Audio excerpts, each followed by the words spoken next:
ନମସ୍କାର ଜୟ ଜଗନ୍ନାଥ। କେବି ସାର୍ କେବି knowledge academy ତରଫରୁ ଆପଣମାନଙ୍କୁ ସ୍ୱାଗତ କରୁଛନ୍ତି। ଆଜି ଆମେ ଆଲୋଚନା କରିବା 15ଟି ମୋଷ୍ଟ ଇମ୍ପୋର୍ଟାଣ୍ଟ MCQ, ଯାହାକି ଛାତ୍ରଛାତ୍ରୀମାନଙ୍କ ପାଇଁ ବହୁତ ଗୁରୁତ୍ୱପୂର୍ଣ୍ଣ ଅଟେ। ଚାଲନ୍ତୁ ଆମେ ଡେରି ନକରି ଆଲୋଚନା କରିବା।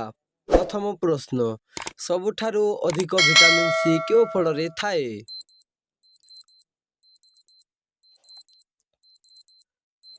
ଏହାର ସଠିକ ଉତ୍ତର ହେଉଛି ଆମଲା। ପରବର୍ତ୍ତୀ ପ୍ରଶ୍ନ, ଯାହାକି 2 ନମ୍ବର, ହାଡ଼କୁ ମଜବୁତ କରୁଥିବା ଖଣିଜ ପଦାର୍ଥ କ'ଣ?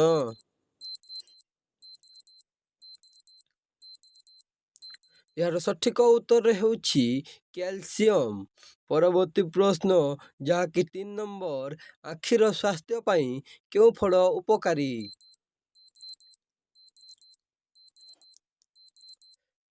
ଏହାର ସଠିକ ଉତ୍ତର ହେଉଛି ଗାଜର।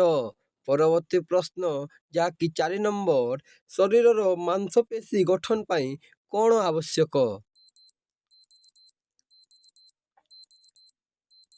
ଏହାର ସଠିକ ଉତ୍ତର ହେଉଛି ପ୍ରୋଟିନ୍।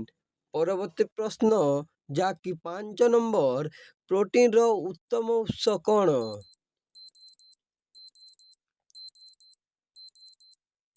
ଏହାର ସଠିକ ଉତ୍ତର ହେଉଛି ସୋୟାବିନ୍।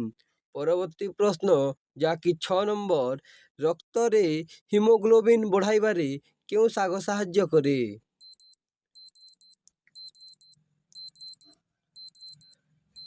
ଏହାର ସଠିକ ଉତ୍ତର ହେଉଛି ପାଳଙ୍ଗ ଶାଗ। ପରବର୍ତ୍ତୀ ପ୍ରଶ୍ନ, ଯାହାକି 7 ନମ୍ବର, କେଉଁ ଫଳରେ ପୋଟାସିୟମ ଅଧିକ?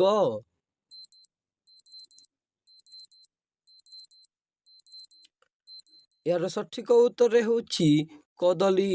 ପରବର୍ତ୍ତୀ ପ୍ରଶ୍ନ, ଯାହାକି 8 ନମ୍ବର, ପେଟର ହଜମ ଶକ୍ତି ବଢ଼ାଇବାରେ କ'ଣ ସାହାଯ୍ୟ କରେ?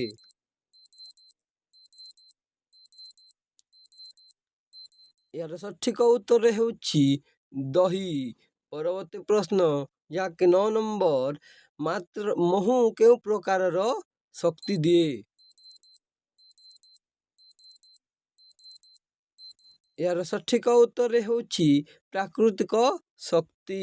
ପରବର୍ତ୍ତୀ ପ୍ରଶ୍ନ, ଯାହାକି 10 ନମ୍ବର, ଶରୀରକୁ ସତେଜ ରଖିବା ପାଇଁ ସର୍ବୋତ୍ତମ ପାନୀୟ କ'ଣ?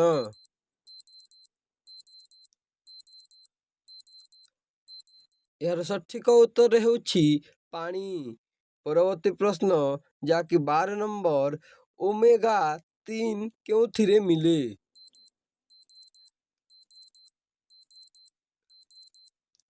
ଏହାର ସଠିକ ଉତ୍ତର ହେଉଛି ମାଛ।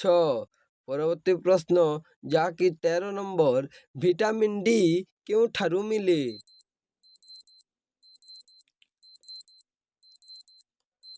ଏହାର ସଠିକ ଉତ୍ତର ହେଉଛି ସୂର୍ଯ୍ୟ କିରଣ। ପରବର୍ତ୍ତୀ ପ୍ରଶ୍ନ, ଯାହାକି 14 ନମ୍ବର, କେଉଁ ଶୁଖିଲା ଫଳ ମସ୍ତିଷ୍କ ପାଇଁ ଭଲ?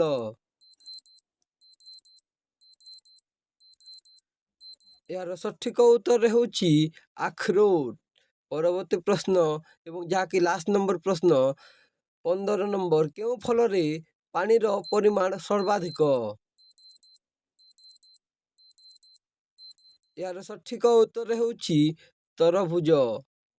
ପିଲାମାନେ, ଏଠାରେ 15ଟି most important MCQ GK question ସମାପ୍ତ ହୋଇଛି।